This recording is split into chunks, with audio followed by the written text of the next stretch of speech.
கடந்த 12/8/2026 அன்று காட்டுமன்னார்கோவில் சட்டமன்ற தொகுதி உறுப்பினர் திரு ஜோதிமணி அவர்கள் பேசும்போது, பல எம்எல்ஏக்களிடம் சொந்தமாக வாகனம் இல்லை என்றும், தொகுதி பணிகளை ஆய்வு செய்யவும்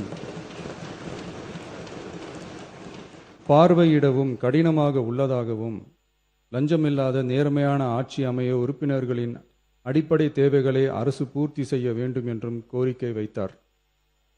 எந்த ஒரு பொருளாதார பலம் இல்லாமல் சட்டமன்ற உறுப்பினர்களாக பணியாற்றி கொண்டிருப்பவர்கள் தங்களின் தொகுதி பணிகளை செய்ய சொந்த வாகனங்களோ அல்லது உதவியாளர்களையோ வைத்துக்கொள்ள முடிவதில்லை என்றும் தெரிவித்தார். மேலும் இது தொடர்பாக கோரிக்கைகளும் வரப்பெற்றது. மக்களாட்சியின் மிக முக்கிய தூண்களில் ஒன்றாக விளங்குபவர்கள் மாண்புமிகு சட்டமன்ற உறுப்பினர்கள். தமிழ்நாடு சட்டமன்ற வரலாற்றில் எளிய பின்னணியில் இருந்து பணபலமோ அரசியல் பின்னணியோ இன்றி மக்களின் பேராதரவோடு முதன்முறையாக சட்டமன்றத்திற்கு தேர்வு செய்யப்பட்டுள்ள முதல் தலைமுறை சட்டமன்ற உறுப்பினர்களின் எண்ணிக்கை குறிப்பிடத்தக்க அளவில் உயர்ந்துள்ளது.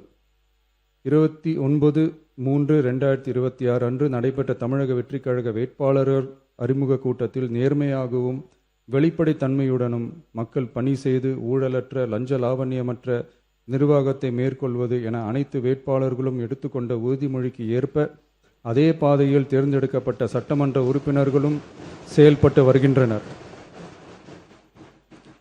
மக்களுக்கான நிர்வாகம் நேர்மையின் பாதையில் என்ற அடிப்படையில் லஞ்ச லாவண்யமற்ற நேர்மையான மற்றும் வெளிப்படையான நிர்வாகத்தை அடித்தட்டு மக்கள் வரை கொண்டு சேர்க்கும் நோக்கில் தமிழக வெற்றி கழக அரசு செயல்பட்டு வருகிறது. தங்களது தொகுதி மக்களின் குறைகளை கேட்டறியவும் அரசு திட்டங்கள் மக்களை சென்றடைவதை கண்காணிக்கவும் தங்களின் தொகுதி முழுவதும் தொடர் பயணங்களை சட்டமன்ற உறுப்பினர்கள் மேற்கொள்ள வேண்டியுள்ளது.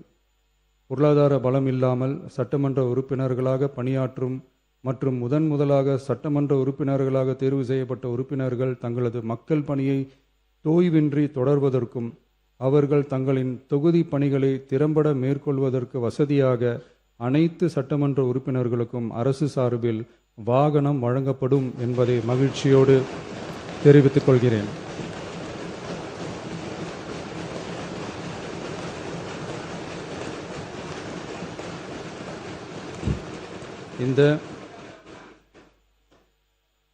இந்த அறிவிப்பு சட்டமன்ற உறுப்பினர்கள் தங்களின் பயண தேவைகளுக்காக பிறரை சார்ந்து இருப்பதை தடுத்து அவர்கள் எவ்வித சமரசமும் இன்றி சுதந்திரமாகவும் நேர்மையாகவும் தங்களின் தொகுதிக்கு உட்பட்ட கிராமப்புற மற்றும் தொலைதூர பகுதிகளுக்கு எளிதாக பயணம் செய்து தொகுதி முழுவதும் உள்ள மக்களை நேரடியாக சந்தித்து அவர்களின் குறைகளுக்கு தீர்வு காண வழிவகுக்கும். அதோடு மட்டுமின்றி சட்டமன்ற உறுப்பினர்களின் பொருளாதார சுமையை குறைத்து கடைக்கோடி மக்களுக்கு லஞ்ச லாவண்யமற்ற நேர்மையான மற்றும் வெளிப்படையான நிர்வாகத்தை அளிக்கவும் உதவும்.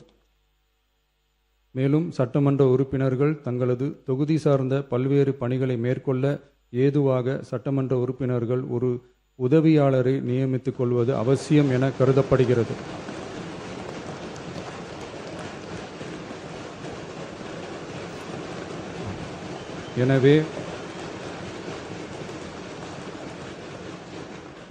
எனவே சட்டமன்ற உறுப்பினர்களுக்கு அரசு வாங்கி வழங்கும் வாகனத்தை பராமரிக்கும் விதமாக வாகனத்திற்கு ஓட்டுநர், எரிபொருள், வாகன பராமரிப்பு உள்ளிட்ட செலவினங்களுக்காக மாதந்தோறும் ரூபாய் 75,000 வாகன படியாகவும்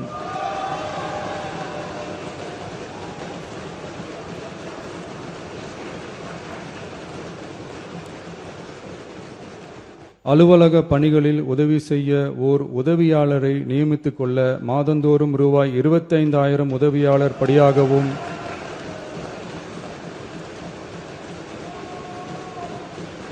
வழங்கப்படும். இதற்காக உரிய சட்டத்தில் திருத்தங்கள் மேற்கொண்டு ஆணைகள் வெளியிடப்படும் என்பதையும் தெரிவித்துக் கொள்கிறேன். நன்றி.